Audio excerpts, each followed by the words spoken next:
Hello and welcome to stocks with Kevin. आज के session में बात करेंगे राइट इश्यू के बारे में। राइट इश्यू क्या होता है? तो जनरली कभी कोई कंपनी को एक्सपांशन के लिए कैपिटल चाहिए होता है, तो जनरली एक एक ऑप्शन है कि वो आईपीओ लॉन्च करता है।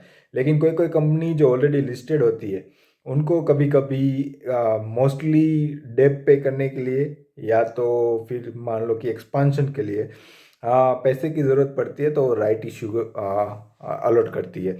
हाँ, जनरली मैं बोलूँगा 100% में से 95% कंपनी राइट इश्यू तभी अलॉट करती है जब उनको फाइनेंशियली प्रॉब्लम हो।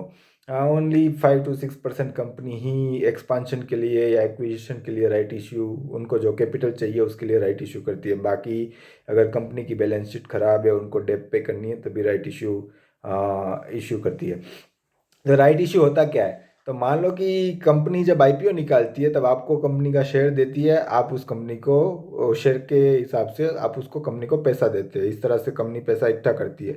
लेकिन कंपनी ऑलरेडी लिस्टेड है, तो अब कंपनी आईपीओ नहीं निकाल सकती। तो क्या करती है कंपनी? एक्स्ट्रा शेयर मार्केट में डालती है और उसको राइट इशू बोलते हैं। जैसे कि मान लो कंपनी ने बोला कि 3 for 10, मतलब कि आपके पास, और वो प्रायोरिटी मिलती है एग्जिस्टिंग शेयर होल्डर को। और मान लो कि आपके पास कोई कंपनी के 1000 शेयर है और कंपनी बोलती है राइट इश्यू डिक्लेयर कर रही है 3 for 10, मतलब कि हर 10 शेयर पे आप 3 शेयर्स एक्स्ट्रा बाय कर सकते हो।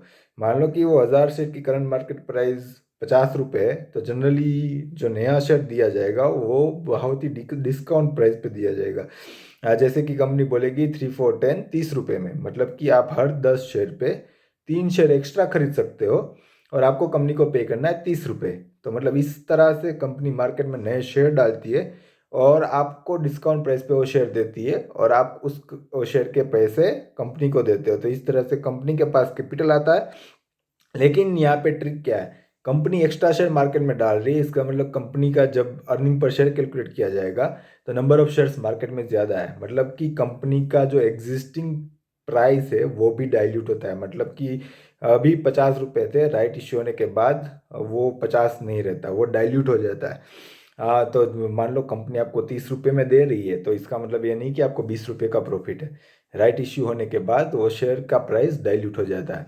हाँ, तो ये होता है राइट इश्यू। तो जनरली जब भी राइट इश्यू, आपको ज़रूरी नहीं है कि 10 for 3 दिया तो आपके पास 1000 शेयर है तो आपको 300 शेयर खरीदने ही है। मतलब 30 रुपये का एक शेयर, 300 शेयर आपको 9000 रुपये में खरीदना है, वो ज़रूरी नहीं है। आप रिनाउंस भी कर सकते हैं, मतलब कि आप कुछ नहीं खरीदेंगे। इस सिनेरियो में क्या होता है कि मान लो आप कुछ नहीं करते, आपके पास 1000 शेयर है, लेकिन कंपनी ने मार्केट में और शेयर डाल दिए 30 रुपये के हिसाब से। सब जिन्होंने लिए वो खरीदेंगे, वो शेयर मार्केट में आ गए, तो कंपनी का प्राइस ऑलरेडी डाइल्यूट हुआ।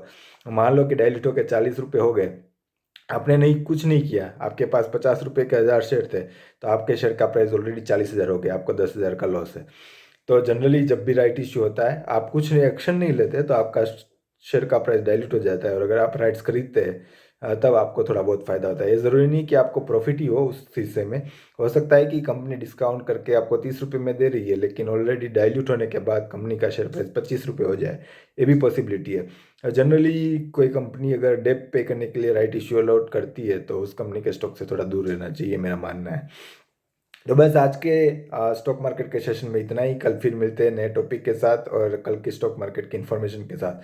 अगर वीडियो अच्छा लगा है तो लाइक कर दीजिए, चैनल को सब्सक्राइब कर दीजिए। मिलते हैं कल फिर से। तब तक सबको मेरा thank you and good bye.